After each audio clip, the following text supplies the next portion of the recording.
There are days when the news arranges itself into a coherent thesis about self-serving reasoning.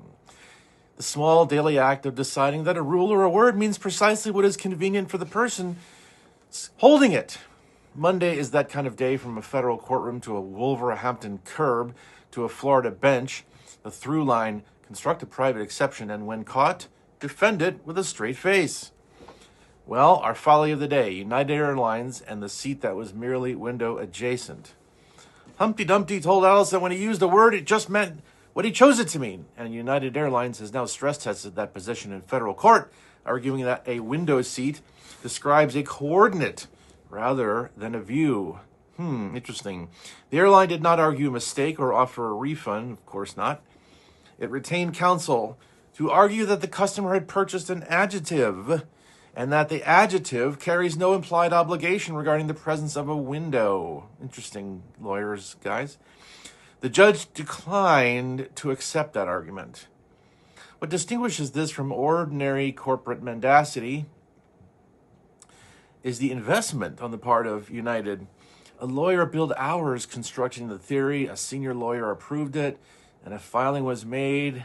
It's probably $500 an hour, I don't know.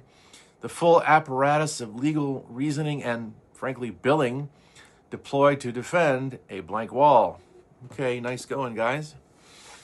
Well, in The Wire, we have several other things that are of interest. If you don't like humanity, the Netflix burgers get engaged at the top of the Empire State Building. Well, this was interesting. The operational challenge facing a couple whose faces and methods are the subject of a Netflix documentary is that anonymity has already been liquidated at a profit. This was never a crime with a getaway. It was content with an arraignment engineered in a proposal designed for the largest possible audience, which necessarily included the NYPD. The banner about the power of love says it best. Love here meaning primarily their own, of themselves, as opposed to each other. Well, then we have the Arkansas man, the red dually, that's a pickup truck, by the way, and the goats of the retention pond. He planned around cameras and was undone by something far older, a town in which 4 goats are known personally, and a strange red dually, pickup truck, from Arkansas constitutes a civic event. The county's Facebook page had crowdsourced the case in real time before the license plate reader notarized it.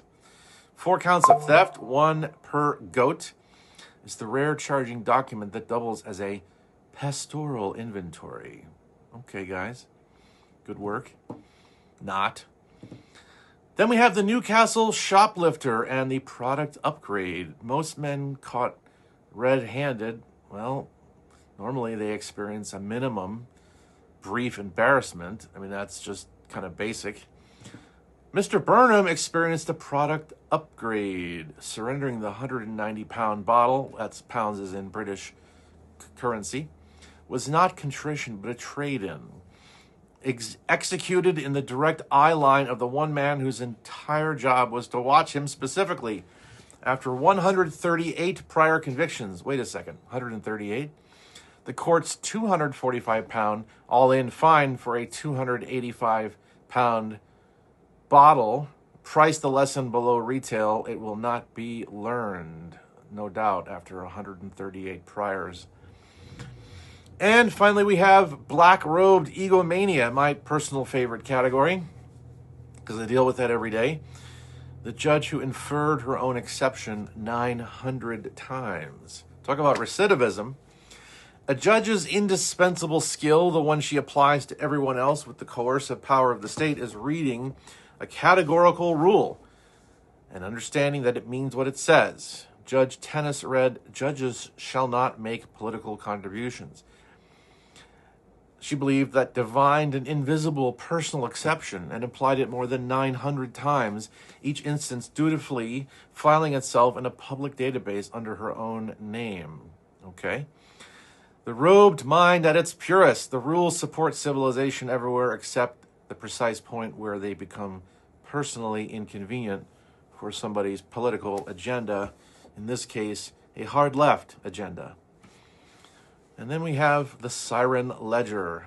Bella, the 23-year-old with the cryptocurrency platform who loved him specifically. So touching. The familiar form, a woman 50 years too young, materialized, bearing both devoted love and a trading platform, and the retired gentleman in Florence, Alabama, concluded that what she truly wanted was him specifically. Must have been his good looks. The scam industry's genius is not deception, but supply. It manufactures the story a man has already decided to believe. The feds have clawed back $222,000. The arithmetic lesson was already filed. How embarrassing. Then we have LazyTown, the sofa, the BMW, and the fine that compounded like interest. LazyTown is one of my favorites categories of the Daily Misanthrope.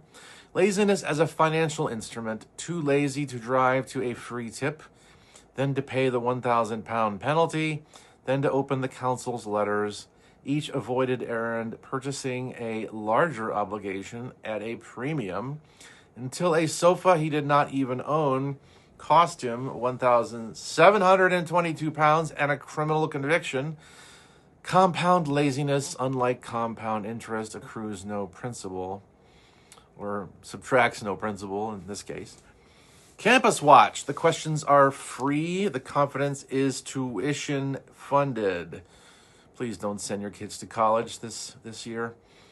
Another cohort of undergraduates, another round of questions. A bright 12-year-old would dispatch without breaking stride, at least we think. The results were, as the section heading implies, predictable, which is itself the most reliable thing about this recurring feature. If the foregoing has not yet exhausted your faith in human reasoning and human, worth, you may subscribe for daily upgrades at dailymisanthrope.com. Please like and subscribe. Love to have your comments. If you send us something that is vile enough, I will put it up with your name on it on the site, which is growing very, very rapidly. In the meantime, folks, stay disappointed.